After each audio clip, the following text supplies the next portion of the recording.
Hey there, everybody. It's Alex from Forever Classic Games. Fair warning with this episode, there is some pretty harsh language towards about the middle. If you're offended by that kind of thing, maybe skip over the segment where we're talking about some of the first games that our guest actually put to cartridge. Either way, enjoy today's episode.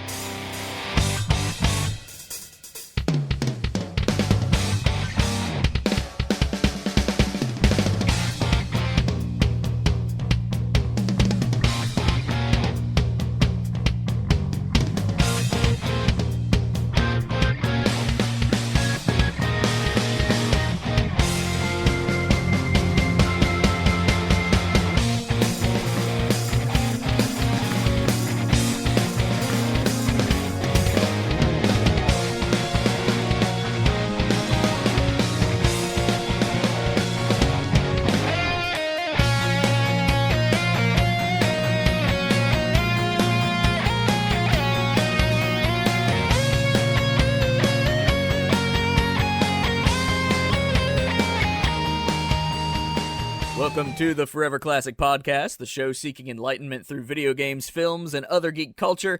I'm Alex McCumbers. Here with me today is, of course, the not director of many DC films, Zachary Snyder. How's everybody today? And we also have a super cool guest with us who creates games on the NES of all things. Kevin, why don't you introduce yourself? Hey guys, I'm Kevin. I run KevBot'S Homebrew highlights. We focus on original Nintendo homebrews, and we're actually releasing Candelabra Estoscerro. It's the first NES homebrew dungeon crawler to hit the market, programmed by Sly Dog Studios and published by us. So pretty cool. I think it's very cool. I am a huge fan of games and game design from all angles, whether it's somebody making a game in 20 minutes for a game jam, or somebody that's got a bunch of friends together to work on it, or a whole studio that's making it. I think game design is really fascinating, and I love seeing different approaches to it. So tell me about how many people you have with you making NES games and kind of how this all came about. Well, a lot of times it's a big collaboration of people. You'll have some people doing graphics, some people doing the music, and then people doing the programming, people doing the publishing. For games like Candelabra Estoscerro, it actually was already completely done by the time I acquired it. It's been a project that Rob over at Sly Dog Studios has been working on for a long time. I ended up purchasing publishing rights for it, and then we have people like Bo from Soul Goose Productions. He's helping with getting the boards for it. We're using GT ROM boards, which is a Membler Industries product, and then we're getting brand new shells for it. Frank Westpaul, he's Riz kind of in the homebrew community. He released Armed for Battle. He helps organize like printed box manual label stuff. So we're going through him for all that stuff. It's a lot of collaboration, a lot of meetups, a lot of beta testing to make sure everything works. We joke around with each other, calling each other's games bug fests, because in the early stages, that's about exactly what they are. Retro gaming has been something that I don't know when it started, actually, because I've always played stuff that I've had for a long time, because I rarely get rid of a console. But I think I don't know, maybe early college, about 5 or 6 years ago, I really got into the idea of learning about retro games and stuff that I may have missed out on. Yeah, I'm right there in the same boat as you were. I grew up, I'm a 90s kid, born in 92, grew up with an N64.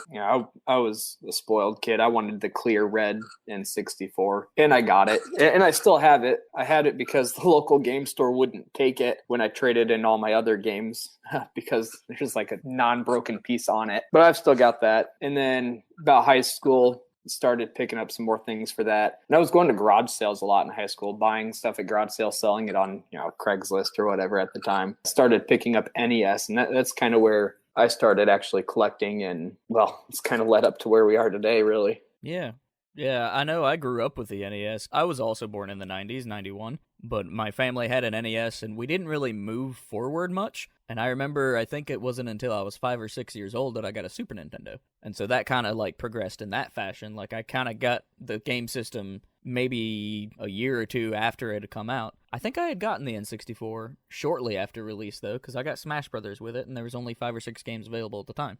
I'd say that was pretty early in the 64 run then. Yeah. I just remember being like, wow, games are $60? That's crazy, because I had always been going to garage sales and pawn shops. Right. Yeah, NES and Super games, when the 64 came out, they were nothing. Yeah, I know we've talked about a lot of mine and Zach's childhood in our one episode that kind of talks about why we enjoy games so much and kind of our personal history. But Zach, do you have a whole lot of like nostalgia for the NES? I honestly didn't play many games until I was probably into middle school. I think I had an old giant gray brick of a Game Boy. Yeah. That's where most of my retro stuff comes from, because I had a Super Nintendo, but I only think I had like 3 games for it ever. I was kept pretty busy as a kid. But yeah, no, I like, as far as my like retro-y playing, I think the only thing I've done major like highlight is that I reset Tetris once. Oh, sick. That's a lot better than I am.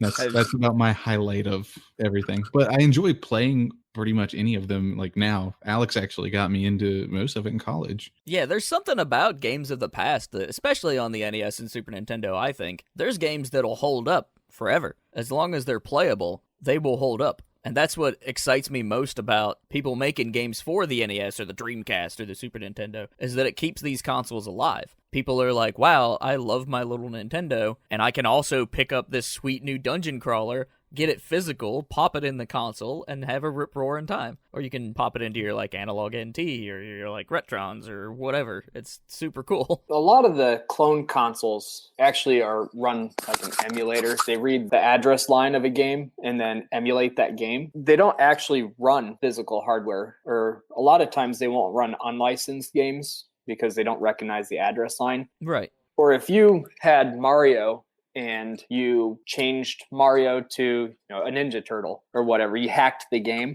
a lot of times those clone consoles won't play the new hack, even though it's ripped onto a cartridge, because it reads the address line as Mario, and then you don't get to play any of the cool hacks. A lot of time, and actually Candelabra, Estoscerro won't play on a lot of third-party consoles like the Retro Duos, the Retrons. You need something like an original Nintendo top loader. An Analog NT Mini will run it, but a standard Analog NT will not, because that's emulator-based also. And a Retro USB AVS will run it, because that is actually running actual hardware. Now, have you guys experimented with trying to get it going on flash carts? Actually, it will run on a flash cart, like a Power Pack, or I have a Power Pack. What's the other one? There's a bunch of them you can get, yeah. Yeah. And for those that are unaware of what a flash card is, a flash card is a cartridge that usually has some sort of SD slot in the top of it. And so you load your ROMs and hacks and translations or whatever onto the SD card, throw it in your thing, and then you can basically pick from a long list menu on your actual physical hardware. If you're into homebrews and hacks, I recommend getting a flash cart because it's just super cool. I have, I think, a couple. I have one for the DS, one for the Game Boy Advance, and I would love to have more. But that's like one of the first things I try to get whenever I'm like really interested in the entire library of a system, is I'll try to pick up a flash cart just for convenience sake, and to also play some of those translations and play some of those sweet ROM hacks. Yeah, they're convenient. I know we do a lot of beta testing on EverDrive, was the other one, the EverDrive N8. We test a lot of our games on that because it just makes more sense than physically ripping onto EEPROMs, soldering them onto a board, and then hoping that it works. On a lot of those flash carts, we can put the program onto the flash cart, onto the SD card, or a CF card is what's used in a Power Pack, and then just plug it in your system and go. And if something's wrong, usually you can decipher that. A lot of times those flash carts fix bugs also, like initiation issues. Oh, okay, yeah. Kind of if it's not programmed perfectly right, sometimes it'll work in a flash cart, but it won't work on an actual board, which is interesting. A lot of techie stuff there that even I don't understand a lot of. Now, do you know if they've started switching over to the NES Maker software, or is this all like proprietary stuff they're just hard coding? This is all hard-coded through assembly. Okay. Rob's actually been working on this game since like 2013. Wow. So he's been working on it for quite a while. A lot of games like, and nothing is bad about NES Maker. I bought it just to kind of fiddle around and play around with. Yeah. But a lot of the real big in-depth games that you're seeing come out, like Tim and Greg's Halloween 85 and 86 and Full Quiet, they're all programmed on that 6502 assembly program. They utilize like Notepad, Pixel Edit, Famine Tracker, and a lot of in-house tools to develop and produce the games. NES Maker is a great tool for learning the basics and putting your ideas on a ROM and potentially on a cartridge. I don't know if the advancement in NES Maker has been, and advancement's probably not even the right term. I don't know if a lot of people know the extent of what NES Maker could be used for, or how to use NES Maker to make some of these more in-depth games. Yeah, because at the end of the day, a lot of the homebrewers are doing stuff that Nintendo never thought of. Right. And that's where you see these like jumps in quality from game to game. I mean, if you look at games like Micro Mages, that was recently funded on Kickstarter, and they've been posting updates, but that entire game runs on NROM, which is really not that big of a board, but it's just programmed so perfectly that it'll run on that. It's crazy, and they show you how they do it too. That's awesome. Yeah, it's crazy, and hardware's changing every day. We're using GT-ROM, or it's called the GOAT ROM, for Estoscerro. It's made by Membler Industries, and he does all sorts of tech and advancements like that. I don't think even Joe or Membler knows all the possibilities that could happen with his board. I know it's crazy. Like, you could double the graphics or just double the quality, and the systems they'll handle it. They're learning new things every day. I think in another 20, 30 years, we're going to see some truly incredible stuff on the NES. I mean, we're already seeing some sweet stuff, but I hope that it continues, and then we continue to see that work towards something even better. Yeah, it'll be crazy to see how things advance from here. Yeah. Because, homebrew gaming isn't, especially for the NES, really isn't all that popular. Oh, no. In the big picture. I mean, you get indie dev guys making stuff for PC all day, every day. There's not a lot of people doing stuff for the NES. And actually, I'm a car guy. And one of my buddies, actually Bo from Soldiers Productions, explained it to me like this. He said, homebrew NES gaming is comparable to like hot rodding of cars in the 30s and 40s. He said, people were doing it back then. Wasn't the most popular thing in the world, but you look at it now and it's like, wow, this is really cool. If you try and find some of the old hot rod parts and cars from the 30s and 40s, you just can't. And he thinks that homebrew NES gaming is going to go in the same direction as that. Oh, that's a pretty good comparison. It is, and it made sense to me. Right. Now, Zach, have you actually spent a lot of time with homebrews? Because I know I got into ROM hacking specifically with the Game Boy Advance. I was playing a lot of the translated games and stuff specifically. I saw lots of it. A lot of my friends when I was growing up, we weren't super tech savvy with like ROM hacks or doing any kind of homebrewing on things. We did find a lot of these files. Most of them were done via emulator on a PC somewhere. We didn't have very good ones, so we didn't get into anything super fancy. A lot of them were fighting games.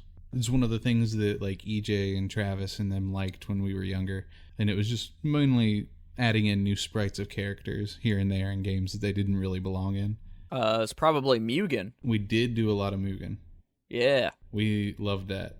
Having Ronald McDonald fight a great white shark was hilarious. That was one of the first, like, customizable games I can remember messing with, because I was playing around with emulation around that same time, and I keep finding videos of, like, again, crazy fighting game characters that have no business being in the same game, like, kicking the shit out of each other. So I was like, you know what? I want to try that. I was like, I'm going to put in a character myself, and found out that is a lot harder than it sounds. Yes, it is. Making a fighting game, even in Mugen, is, like, ridiculous.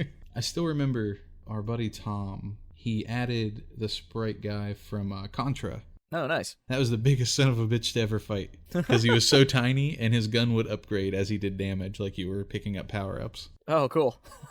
Contra is coming to the Switch here soon. Did you see that? No, actually, I did see an announcement on that. Yeah, Konami are doing little packs. They're doing a Castlevania one, a shooter like arcade one, and then a Contra one. Good, they should. That'll be awesome. I really hope they bring back those WiiWare specific games, the like Rebirth titles. There's 2 or 3 of those that are actually like really good in Castlevania and Contra, and maybe there might be another one too. But I hope those get added to that short list. There's going to be like 10 games, I think. Now, random question, because I never thought about this game in years. Is Operation C and Contra the same thing?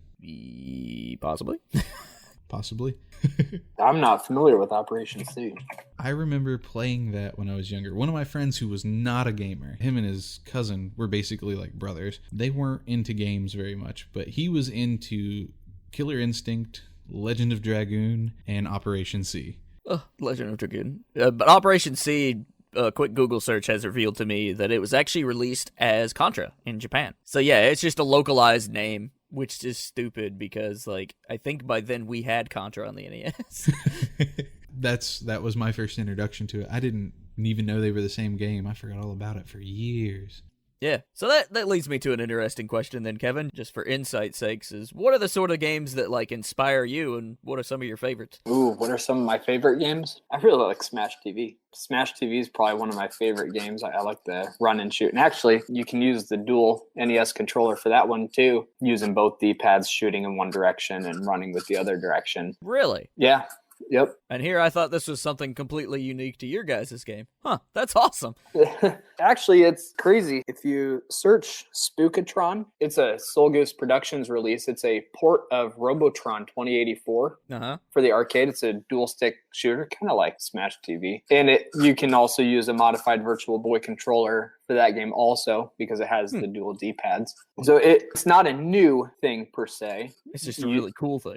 It is. It is. The battle system, the gameplay, the maze navigation, all of that stuff's what's really unique about Estoscerro. You know, you have 3 characters, and if you're holding your 2 controllers, the direction of each D-pad correlates with each character. So, you know, the left D-pad on both controllers controls either attacking or blocking. With Han, the first character, the down is Heckle, and then the right D-pad direction on both controllers is Hubs. And battle system, you're attacking and defending simultaneously with the enemies. It's not like a turn-based game. Yeah, initially when I was looking at it, I thought, oh, this looks pretty similar to a lot of those dungeon crawlers that I've played on the Vita. But then you get into it and it's like, oh, there's a whole different subset of situations going on within the combat. Yeah. You've got your attacking, defending, and then there's like a cooldown between each action where you can't do either. That's where it gets tricky, because you can get run over pretty quick if you're not careful. And it's good to formulate a strategy. I know when I'm going into a battle on that game, I'll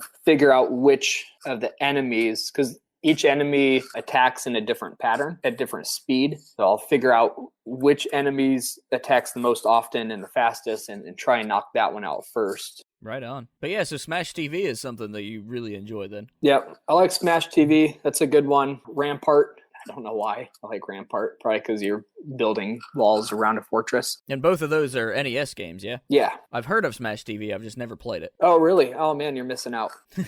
You are. It's one of my favorites. Yeah, most of the games I play now are NES games. I mean, growing up, I played quite a few racing games also, which sometimes I hate to admit, but I did. Yeah. Flat Out 2 was the best, probably still is the best PS2 game ever to be released. It's one of the few I've still got. Yeah, I don't know, non-traditional gamer favorites there, I guess. I liked Zelda, but I didn't like Zelda until Majora's Mask. Okay, yeah. Which also not a real popular opinion. I liked Contra. Contra was fun. I wasn't very good at it, but that was enjoyable. Mario's were fun. The problem I had with Mario is once I figured out all the tricks and that I could run through the entire game in 10 minutes, that's what I did every time. No. Yeah. So after that, it was like, oh, yeah, I remember this level. And then I remember that 2 levels ago, I could have skipped this level and gone to World 5. The platformers is definitely where I kind of learned to play on. Mm-hmm. But nowadays, I'm into just about everything. Aside from racing, sports, and really strategy are the 3 genres I avoid. I love strategy, though. Yeah, strategy is good. If you guys get a chance to play Armed for Battle, it's a real-time strategy for the NES.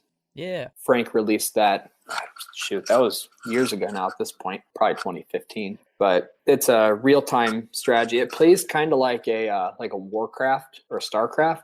Okay. Where you're building your armies, building your defenses, upgrading your troops, and kind of discovering this land to find the boss or the castle that you're attacking to pass the level. Now, I do like turn-based strategy games like Fire Emblems, Final Fantasy Tactics, Shining Force. I love all of those. Those are super cool. But I'm never really into the real-time strategy hardly. But I do enjoy StarCraft a little bit, and I did have a lot of fun with one of the Command & Conquers. I didn't play a lot of Command & Conquers. I liked it because the sprites were really cool. That's the only thing I remember about it. It was one of the red alerts, I think. I love sprite work. Do you? I'm always on the lookout for, sweet pixel art. Which is why nowadays, if you look at my Switch, I have, Owlboy, Axiom Verge. A lot of the pixel-heavy ones. Yeah. I don't know, something about it. It's timeless. It's such a timeless style. Sitting here, I've been going through this list while we've been talking about just old retro set games, just old games in general. And I forgot about Paperboy. I played the hell out of that when I was younger. I hated Paperboy. I could never beat it. I've always loved challenging myself, and I could just never finish. There's a VR one. There's a VR Paperboy? Yeah, I forget what it's called, but somebody somewhere is making a VR Paperboy, and it's just as ridiculous as it sounds. Oh, man, I hope you can throw it at people and through car windows and home windows. Oh, yeah. Because that was my favorite part of the original one. I purposely aimed for windows. I was a terrible kid. There's this old game called Battlezone as well. I'm not familiar with Battlezone. From 1980. It looks kind of like it's really bland, but it's just like a tank battle game. Oh, yeah. I think Battle Tank for the 64 ended up being based on Battlezone. Actually, they may have even released a Battlezone for the 64. Apparently, there's a PS4 version. Really? Battlezone Gold, whatever that is. I would assume that's a little more advanced than the 80s They're one. comparable, I'm sure. Same controls. Oh, I see what you're talking about with, like, the vector-based graphics. Yes. Yeah, apparently this PS4 game that's based off this has a skin that turns it into the vector-based graphics. That's sick. I kind of want to play this now. I wonder if there's a PSVR mode.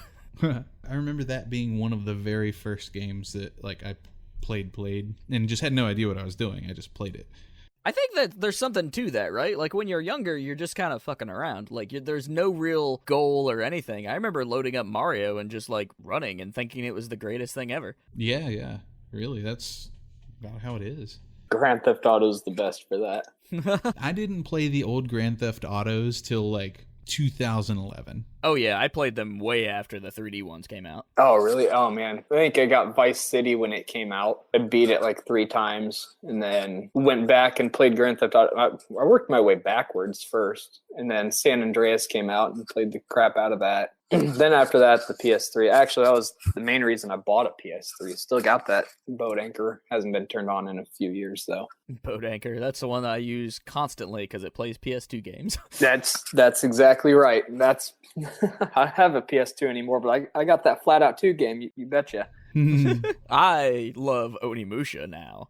Onimusha is freaking sick. Yeah, I liked Onimusha too. Actually, I think they ended up making 3 or 4 of those. There are, I just did a video on this, not counting re-releases and ports, there is 6 games. Onimusha 1, 2, 3, 4, Blade Warriors, and Tactics. And there might be one that I'm missing somewhere in the middle. But yeah, those are the main 6. Because after I found them stupid cheap at like a video game store in West Virginia.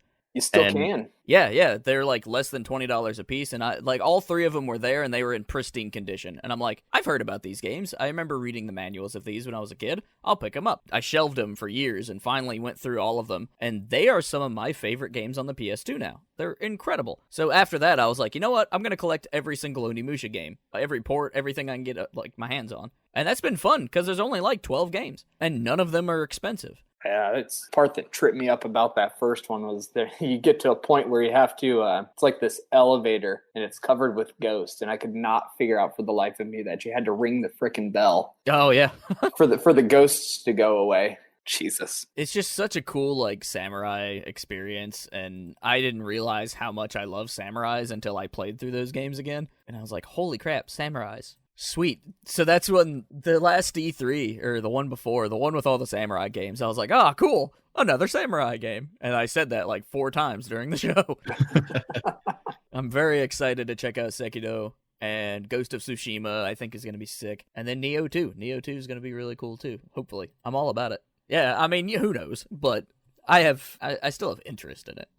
So my next question then, Kevin, is like, what is the recommended way to keep up with homebrew? Like, what are your favorite sites to either find games that are being made, or, you know, how do you like keep up with it all? Oh man, you know, that's a good question. It's a hard question to answer because there used to be 2 places to go for keeping track of where NES games are or NES homebrews are as far as their development, being released. You know, you used to have NES Dev and Nintendo Age. I started on Nintendo Age. A lot of the older guys started on NES Dev, like Rob started on NES Dev, Membler, K-Hand Games, etc. Yeah. But now they're coming out of the woodwork. You have guys in the Netherlands who have never been on Nintendo Age or NES Dev, and they're they may use the what do they call them? Nerdy Nights. Like it's a subsection of Nintendo Age where it kind of goes through like an instruction of how to use assembly to make a game. They may use the Nerdy Nights tutorials without knowing that they're on Nintendo Age, and then all of a sudden they have this complete complex game that nobody has heard of, and they're like, oh yeah, it was on this Finland forum or Japanese homebrews for the Famicom. They're crazy. They do a lot of like space shooters and stuff to my knowledge, but it's hard to find one central location to keep an eye out for games that are upcoming. I have a biased opinion. I like Nintendo Age, just because that's where my roots are, but it's an easy to use forum, easy to keep up with. A lot of projects end up being either talked about on NA, or a lot of times the developers will post their projects on there. Hey, just want to let you guys know that this is what's going on. This is where we're at in production. If any of you guys want to check it out, here's a demo, here's some screenshots, and you kind of build a following there, but that's about it. And then you have some other companies that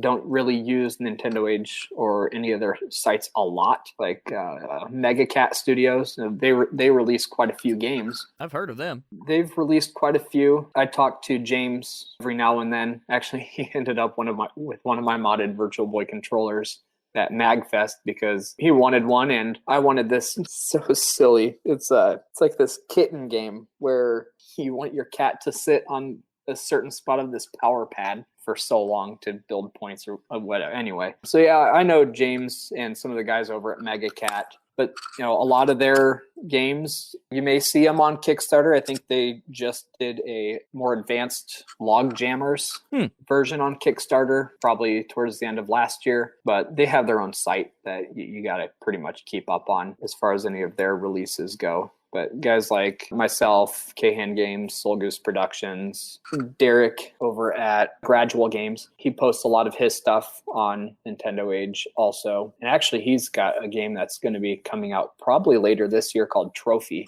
It's a platformer that's going to be awesome. I got a chance to play that earlier this year too. Nice. I know a lot of the times my inspiration comes from a couple different sources. I like to look at speedrun.com for just a lot of stuff, and I'll just see like what has been posted recently. And so I'll find old obscure games that way a lot of times. And I'll also do the same on Twin Galaxies. If I see a bunch of scores are submitted for something like that I've never heard of, I'll click on it, watch the video, and be like, oh, that's a sweet arcade shooter that I had no idea existed. Yep. Because it's usually these like long names. Yeah, it just pops up, and it's so cool because the discoverability of games is like extremely high right now. Mm-hmm. The third place that I like to go is YouTube, because I enjoy watching people like Metal Jesus Rocks and John Riggs talk about homebrew, retro stuff, weird, obscure controllers I like to watch. It's just really cool. Lots of really great retro creators on YouTube. I think Kelsey Lewin over at Pink Gorilla Games just reached 100,000 subscribers just like a night or two ago. And that's crazy because she's only been putting out historical videos for I think the past like year or so. So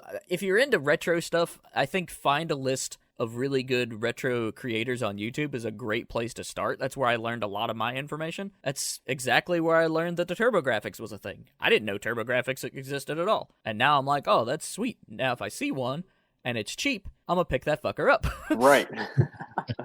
I learned about the TurboGrafx by buying one at a yard sale. Yeah, it's like, what's this weird game system? It's $1. All right, I'll buy it and Google it later. Yeah, deal. I've bought stupider stuff than that for $1. What's the dumbest thing you've ever bought as far as like gaming equipment goes? The dumbest? Oh my goodness. Or the weirdest? Like, I'm fascinated by weird controllers and such. I've bought a ton of stuff. I've been collecting for a long time, and then started buying and selling a little bit here and there, buying like collections and then piecing them out at expos and stuff. But man, I'll tell you what, I bought this big lot of stuff. It might have been towards the beginning of last year, and it was a Nintendo Bike Cop. Uh-huh. It attaches to like the handlebars of your bicycle, and it makes police noise.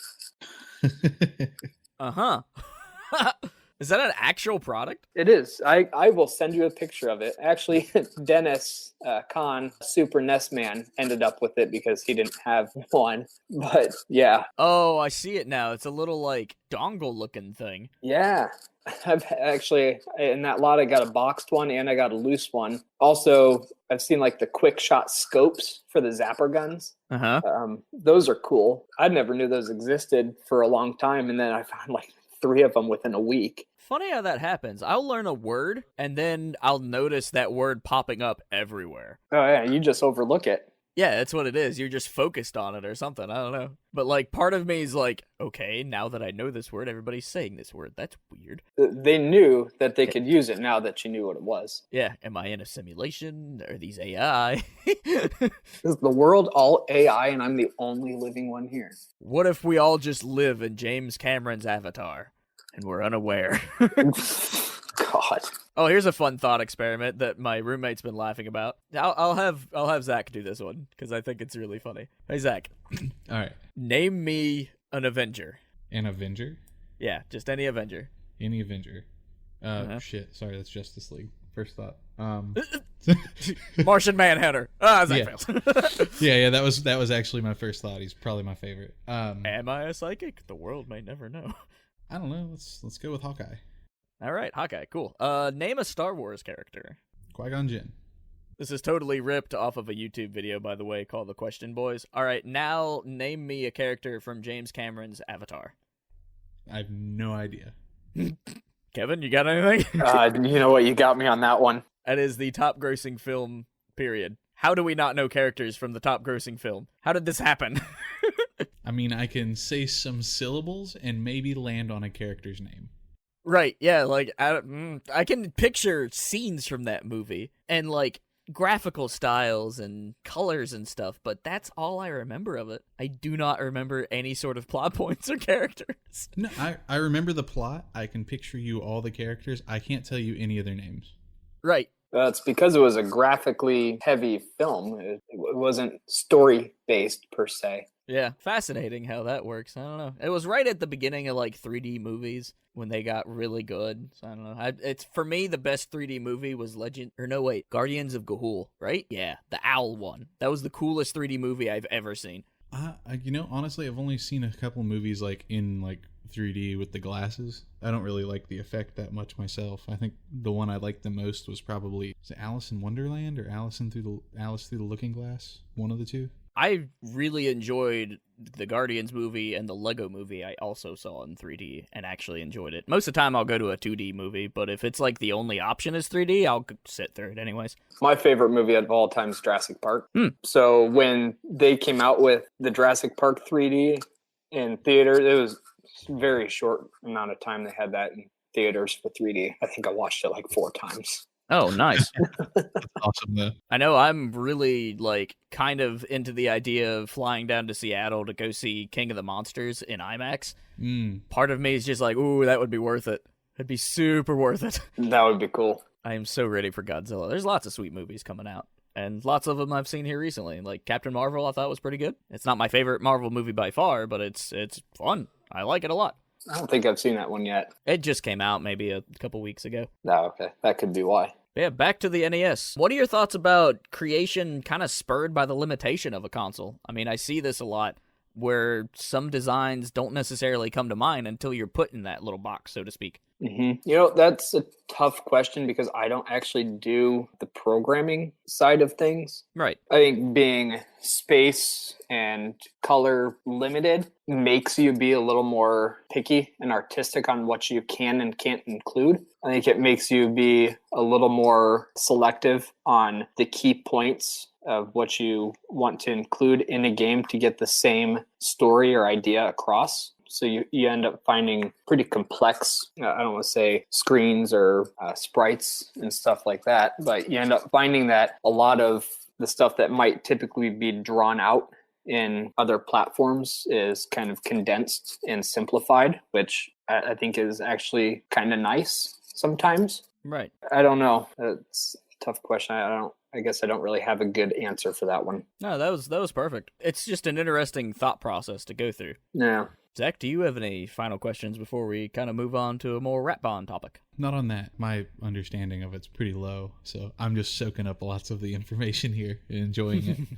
The NES, I'm telling you, it continues. Oh, are there any thoughts on putting, like, because I know that Retrotainment Games, they have a couple other games on the Xbox One. Is that something that you guys are going to be pursuing as far as console releases? Probably not. Okay. You know, Retrotainment has this big team of guys that have done some of that work and that are working towards doing a lot of that. I don't want to say I don't want to do that, right, or I don't have the desire to do that, but I don't have a lot of the skill, the knowledge. I don't have a lot of the time. I'm a nurse by trade. Okay. So I feel like I'm working all the time, but yeah, they're doing a lot through Steam. I don't really have any desire to mess with Steam. They're doing a lot through the Xbox One right now. I know when I'm going out to PAX, we're heavily promoting like Halloween 86 on Steam, and then they have a newer mode for that game. I can't think of what it's like, Rampage mode, I believe. Very cool. Which is going to be really cool. Yeah, let's talk about that. I mean, you guys are getting ready to go to PAX East here in the next, week? Yeah, we leave. Well, because I'm in Indiana, Bo or Soul Goose Productions is up in Michigan. So actually, I believe Bo is driving here, and then we're going to carpool to Pittsburgh on Tuesday night. And then Wednesday morning, we are all getting in Tim's truck and driving up to Boston. Nice. So it's going to be a lot of driving. So a whole crew of NES designers. It is going to be a whole crew. Well, and it's important for people who kind of understand and know the ins and outs of some of these games to be promoting it. Yeah. You know, if I threw my sister up at, Midwest Gaming Classic, PAX East is like 30 times as crazy as MGC. But if I put my sister at MGC and said, "Hey, promote my game for me," she would look at me and she's like, "What?" It'd be entertaining. Oh, I'm sure, yeah. But the quality of presentation and information, it would probably not be there. And we're hoping that Bo and I, as well as the Retrotainment crew that's going to be there, can do it justice. I'm sure you guys will do great. I know anytime I'm running around a show floor and I see anything that's like retro-based that's actually running on an old console, I immediately stop. That might be a very particular situation for somebody like me, but that's the mindset that I'm always in. Hey, I'll tell you what. I know Tim and Greg, they have good response everywhere they go. When I go to events, I have these they're like miniature arcade cabinets, and I take them there, and I'll take a couple flat screens with like a top loader and an AVS and showcase games. Actually at MagFest this last year, on our way, we picked up a free sofa off of Facebook Marketplace and set up a sofa with TVs in front of it and then TVs to the side of it. The two cabinets were like at the end, and then we had like a central table with like some flyers and business cards and some promotional stuff. It works out pretty well. We all work together, and it's an experience. But we get a decent amount of people kind of hovering around, looking over people's shoulders, seeing things, and then I guess PAX East is like 7 or 8 rows deep of people looking over each other's shoulders. Yeah, and then packed with like press people. There's so many press people at PAX. Yeah. There's a lot of like general public, especially that are like local to Boston. Yeah, it's Boston. So that's my experience is there's probably like 1,000 or 2,000 people there to like make content, and then maybe a couple more of that number doing like business sort of stuff, like meeting with executives or, getting together with companies that they want to meet in person. And then the other like percentage of it is just people that live in Boston that like games most of the time. Some people I'm sure fly in and out, but I'd say most of the people there are like Boston local. Yeah, or at least within a couple hours. Yeah, if I had a guess anyways, people that are fairly close. Yeah, that's the way most of those are. And then you get, some of the bigger names that come in and promote stuff, like John Riggs. John, He travels distances sometimes to go to these events and be on panels and all that kind of stuff. But I would not necessarily consider John to be general public. No, he's pretty niche as far as interest goes.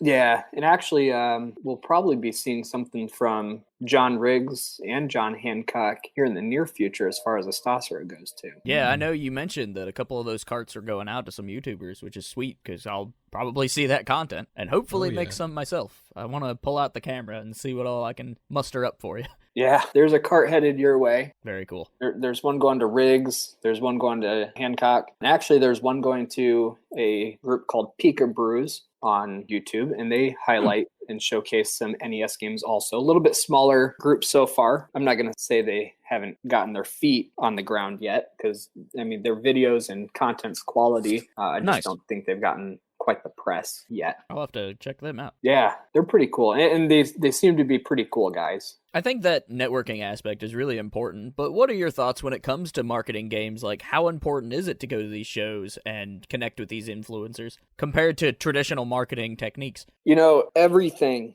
and I mean everything, is changing as far as marketing goes. I used to run a thrift shop just for fun. You know, we post on Craigslist, and then when Facebook Marketplace came out, we posted on Facebook Marketplace, and then we hung flyers. We partnered up with other local businesses to do cross-promotion stuff. And then everything changes when you get into the digital world, where, you know, I could post Estoscerro on the K3VBOT'S Homebrew Highlights Facebook page, and not a lot of people are going to see it. Why? Because I think there's only like 180 people that are on my page or follow my page. But then you share it to some of the bigger Facebook groups, Nintendo Trading Collectors, 8-Bit Legit, all those kind of Facebook pages. And then all of a sudden, oh, look, it pops up on Reddit. Oh, here, I found the original thread of Estoscerro on NESDev from 2013. Here, let's Necro bump that. You know, there's been some response there. Digipress, Retro Collective.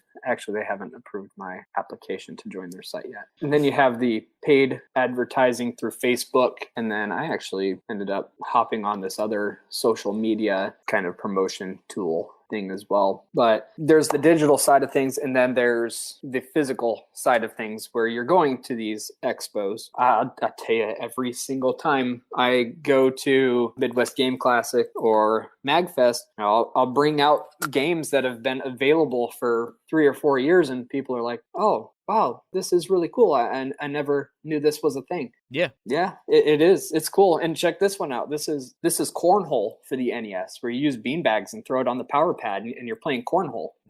That's awesome. It's called Tailgate Party. Huh.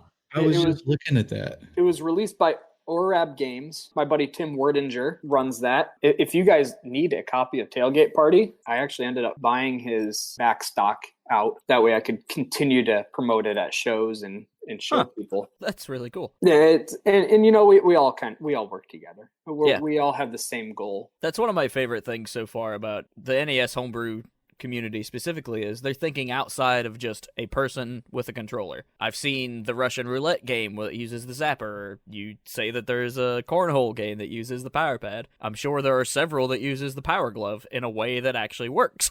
Get this. K-Han Games is coming out with Nescape. It's that escape room game. It uses a Super Nintendo mouse. What? Yeah. On an NES or a Super Nintendo? On a NES. What? You get this little NES to Super Nintendo controller adapter.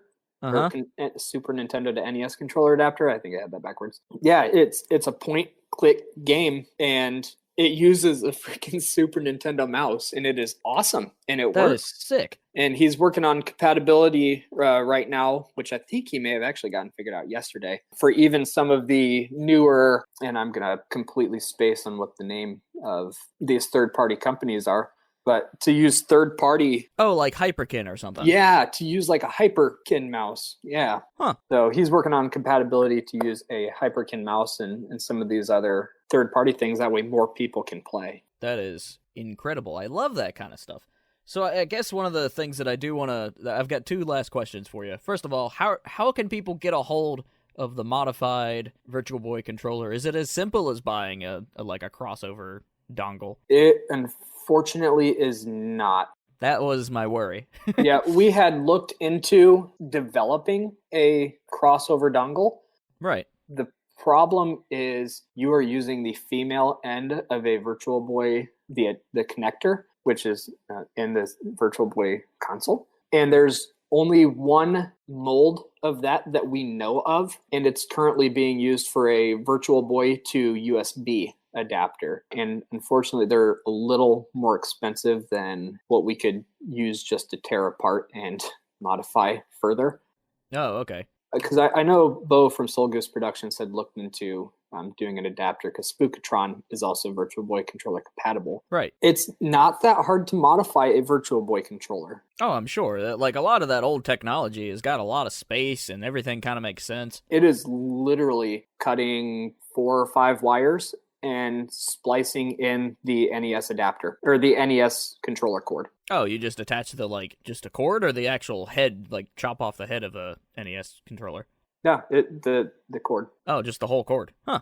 Yeah, you take the and they're a lot longer than the Virtual Boy controller cords. It's another one of those weird consoles that I'd like to pick up one of these days. Oh, I forgot to tell you, weirdest thing in my collection, the games.com. That little handheld that's like a PDA. It sucks, but I have one. I don't think I know what the heck you're talking about. Exactly. I found it at a game store locally, and I'm like, what the fuck is that thing? And they're like, oh, it's this weird handheld. I'm like, all right, I'm going to have it. All right, give her a try.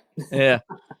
But no, I am planning on making a tutorial video on how to modify a Virtual Boy controller. It's really not as difficult as what people think. I know when Bo modifies his, he takes those controller cord extensions and cuts the one end off of it and then just uses the wires off of that. Oh, okay, yeah. Which you can do. I've actually got a good handful of NES controllers here where the controller itself looks like garbage, but the cords are really nice. So I've been, I tell you what, I can't tell you how many NES controllers I find where people have ripped like the black decal off of the front of it, or looks like someone's dog chewed around the entire bottom half of it. You don't need that part of it anyway to do the modification. A little bit of soldering would be beneficial if you know how to do that, but honestly, you probably could get away without even doing that.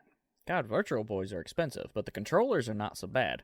No, I kind of put myself on a price limit when it comes to buying Virtual Boy controllers. I don't spend more than like $15 for one. Okay. But I mean, you can buy them on eBay, just the controllers. I think people are normally asking a little over $20 for them. Yeah, that's what I'm looking at currently. For current listings, it's about $25, $35, depending on who you pick it up off of. Right. Another really fascinating thing of game design. Apparently, some evil person put Virtual Boy emulation into VR headsets. Oh, boy. What? That would be great. Yeah, it is kind of cool, but it would hurt. It would hurt a lot. I'll tell you what, if you get a Virtual Boy, make sure you get the manual with it. Yeah? Because it is hilarious. If you get the manual, and it's like a pretty decent sized book, like 8.5 by 11 book, and you turn the page, and the very first page is like nothing but red text, and it's all the safety warnings from the Virtual Boy. It's do not let children under the age of 7 play this, can cause temporary to permanent eye damage, and do not play for more than 15 minutes at a time. Could cause hallucination. I'm just like, oh my God, are you kidding me? This is dangerous. This is hilarious. Dangerous. You're right. This is dangerous. Let's go play Mario Tennis. Yeah, I mean, there's some cool titles in there, but yeah, I don't know, the Virtual Boy, it's crazy. Mario Tennis is, I tell you what, it came with every single Virtual Boy, but it is the game to have, and it has the best soundtrack for any Mario game, period. Whoa. I said it. There it is. I said it. I love it. Get your Spotifys ready, boys. We're in for a good one. We're in for a good one here. I'm gonna express all sorts of unpopular opinions. I think unpopular opinions make them the most interesting, because then it's like, oh, there's something that I never had thought of. Now when I sit down to work, I'm gonna pull up the soundtrack to Mario Tennis on the fucking Virtual Boy and possibly have a good day. And you're gonna listen to it, and you're gonna understand why, and you're gonna agree with me. I'm telling you right now. 20 minutes later, there'll be that just standard Earl Hickey, like, from My Name is Earl.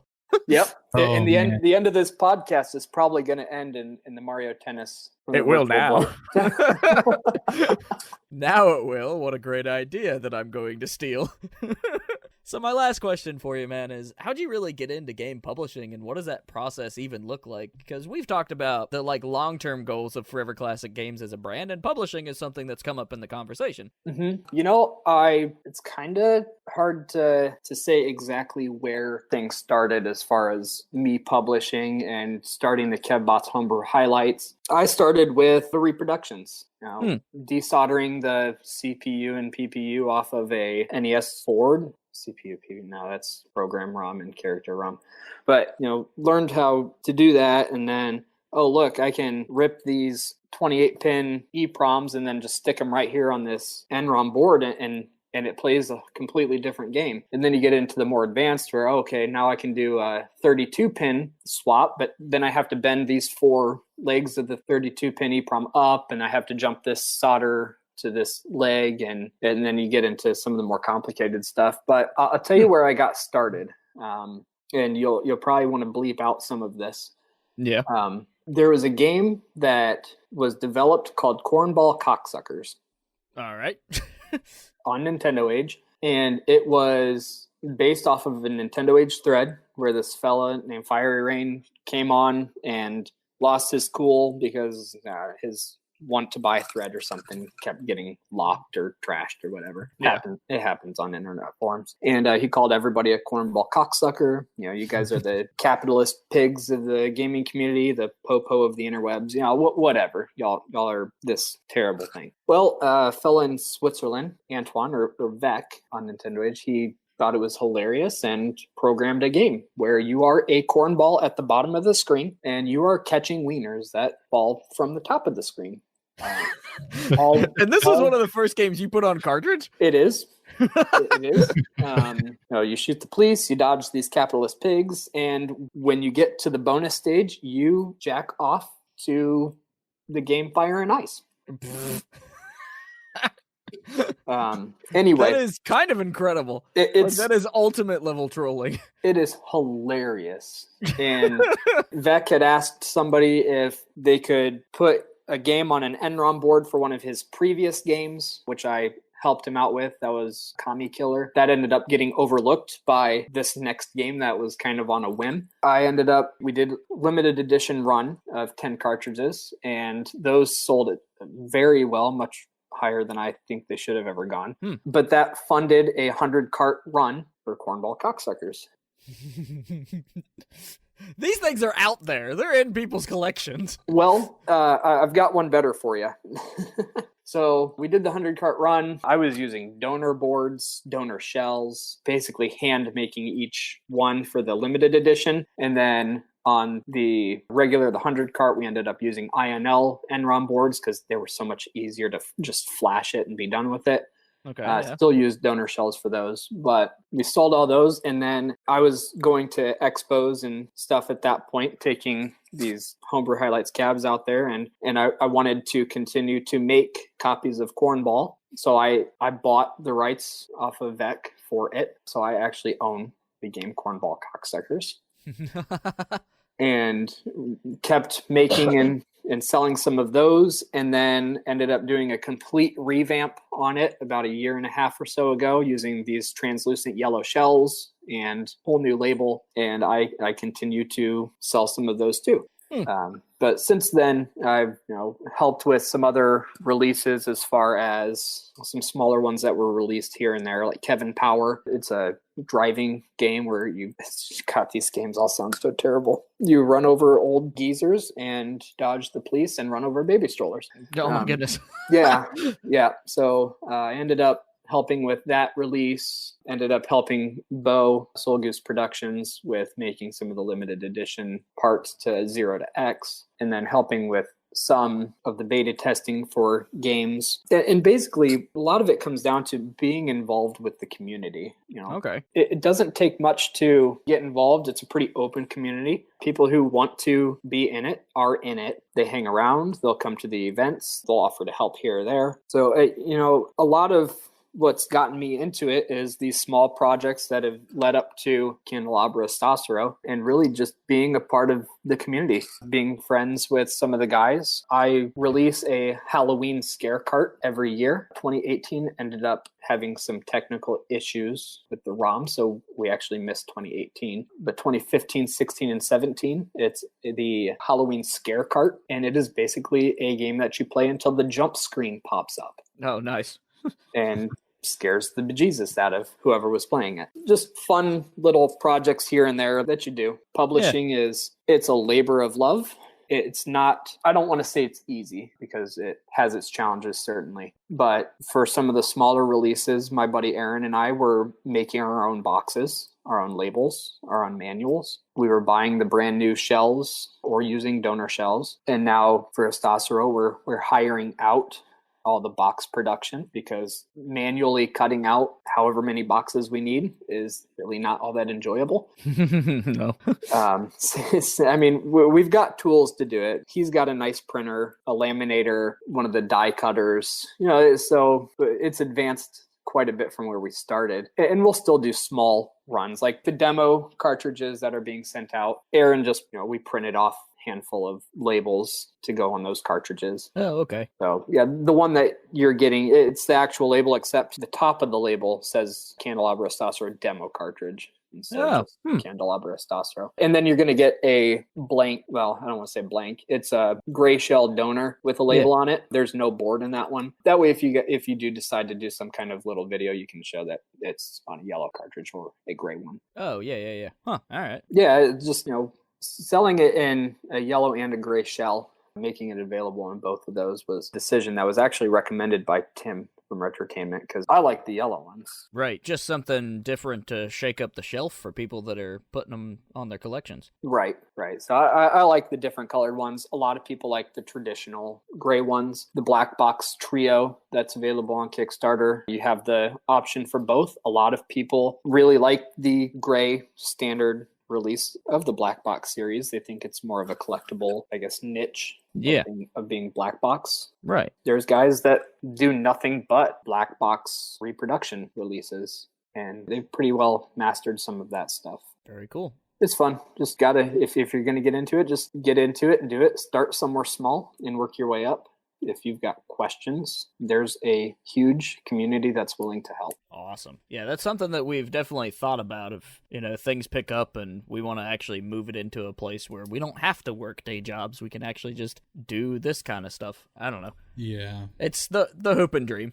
Yeah. I tell you, there's a lot of work to it. Oh, yeah. There are guys that do this as full-time jobs, and it's not easy. Bo, Soul Ghost Productions, has worked on trying to get that as a full-time gig as well. He is also doing some writing for books. Like Retro USB has a book about the AVS out that was written by Bo. And then there is going to be and Bo is a perfectionist, just so you guys know. There's going to be a book coming out that is the history of NES homebrewing. Oh, that's awesome. I have to pick up that. It is going to be the most comprehensive and complete book to date, and I can guarantee that because Bo has basically dedicated everything to NES homebrewing. The dedication is there, and he is a good writer, and it's going to be an awesome book. Now, there is a book out already. It's one of Jeffrey Wittenhagen's, or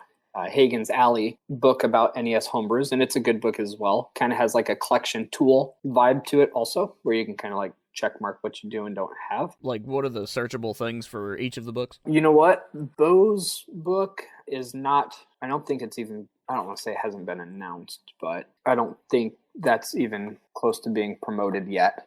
Oh, okay. Because I was in the SNES Omnibus that came out recently, and Volume 2, I think, comes out this month. Oh, were you? So, like, game history writing is something I absolutely adore here recently. Okay, yeah. It's called Hagen's Alley Books. Actually, he has a website for it. He's got a complete SNES, NES Oddities, and the Homebrew Revolution. That one's on there as well. NES Compendium, and then a Hidden Game Gems. And those are all on his site. And actually, I'll just send this to you. Very cool. Make that a little more convenient for you. Kevin, I do thank you for hanging out and talking with us. I know I NES, appreciate it, guys. NES Homebrew is something that I'm completely fascinated by, and I love the ROM hacking scene, especially with like the Mario crew. It's just something that I really enjoy, and I cannot wait to check out the actual demo cartridge and put it to test on an actual NES. I've got a game store I used to work for down the road, and I already messaged the owner and was like, hey, this is a thing that we're going to do here soon. And they're like, yeah, let's do it. Hey, that's cool. The cartridge that you were getting is only the first level. Right, okay. And you're going to probably bounce around through the maze for a while before you find the exit. I'm going to tell you right now that it takes a little getting used to for the controls. But once you understand what you're doing, it feels natural. Yeah, I'm really excited for it. I think that it's a super cool control scheme, and I really want to check out Smash TV now because I didn't know that was a thing. You should. I've got an extra cartridge of it here. Actually, if I'd have known that you had never played it before, I probably would have tossed this thing in the box too. Next time I look at the shelves, we have a huge collection at the Game On store here, and like the NES collection is really starting to get big. So I'll make sure that we don't have a Smash TV. It's not an expensive game. I mean, Smash TVs, I think the last one I bought was like $6 or $7. Oh, wow. Yeah, okay. The thing about Smash TV, and the reason I have multiple copies, is I had such a hard time finding a copy that was in decent condition because the label quality was just garbage. It's like the Majesco releases for the Super Nintendo. Oh, no. where they're like, they fade and they tear. And yeah, the Smash TV label quality is just complete and utter garbage, but you'll find one, and it's awesome. It's one of my favorite NES games. I'm really excited to sit down and spend some time with these dual control situations. So good luck at PAX East. Tell Tim and the boys I said hello, and that we would love to have him on the Forever Classic podcast. Me and Tim's talked about having him on for Full Quiet specifically. Oh, have you? Yeah. Full Quiet's going to be awesome. I'm pretty excited. That is a sweet looking game.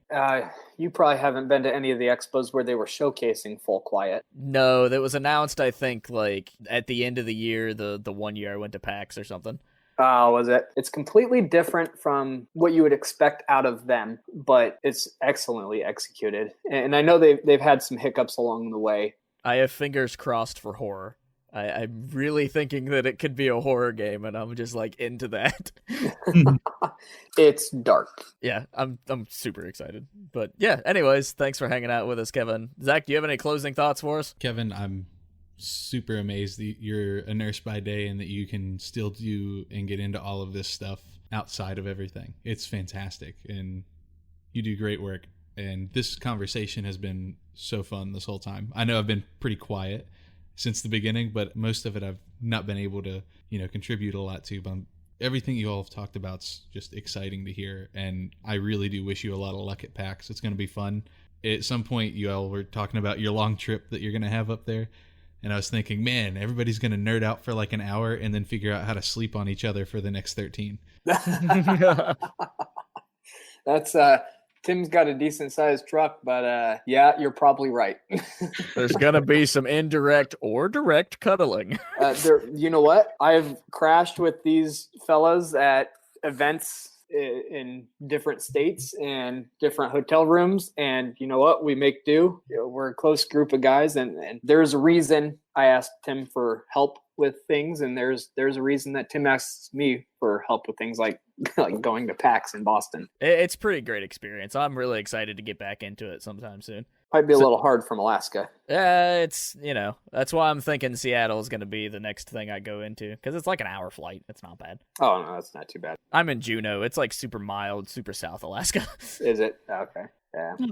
Yeah, so if people wanted to find you on the internet, Kevin, how would they get a hold of your work? The kind of hub that I've been using is the KevBot's Homebrew Highlights Facebook page. Is K3VBOT'S Homebrew Highlights. If you search it on the interwebs, it's like facebook.com/KevBotGames. I'm not sure how that happened, but yeah, that's where I post most of my updates. I'd been posting updates on some of the other projects that are coming out, like Nebs and Debs, which was a Kickstarter that I supported when I got a copy of their game in the mail. Posted that. I've been posting little updates here and there about Kahan Games' Nescape, which actually some big updates are coming out soon, but I've been kind of focused on the Estoscerro aspect of everything. That's kind of where I post everything. I'm also on Nintendo Age, which is also a way that you could get a hold of me there. Very cool. That's pretty much it. All right, Zach, and where might we find you? Of course, I'm everywhere on the internet as Exquisite Liar, all one word,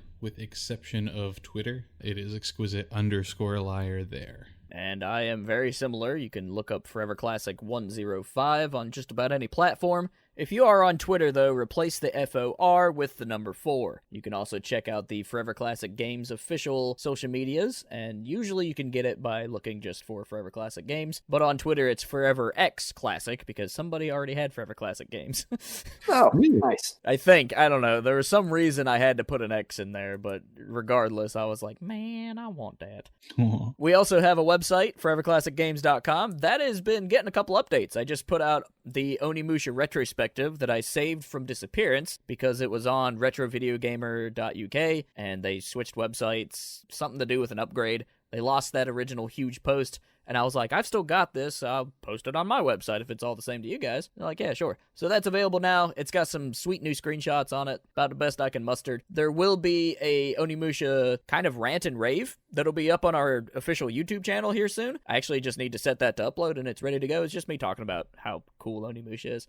And if you do feel like supporting us, you can always check us out on Patreon. Just look for Forever Classic Games on Patreon and you will find us. Right now, we only have, I think, the one supporter, and that would be Legend of Moriad. Thank you very much for doing that, bud. I know you've been one of the early supporters for us, and I'm really excited to make some things that you enjoy. Other than that, of course, you can always find us here in the podcast world at iTunes, Spotify now, which is really exciting, and maybe a couple others. I do believe we're still on the Google Play Store, but I haven't looked in a while. Yeah, you can use pretty much any raw app on a phone for podcasts now and kind of find us somewhere. It will direct you to one of these things if we're not on that raw service itself. Yeah, we're all over the place. We try to be. Yeah, we're getting out there. If we're not there, we're looking into it. And we do, of course, all have Twitch channels. You can find us there streaming some sweet games. And yeah, thank you everybody for listening. As always, be good to each other and stay cool.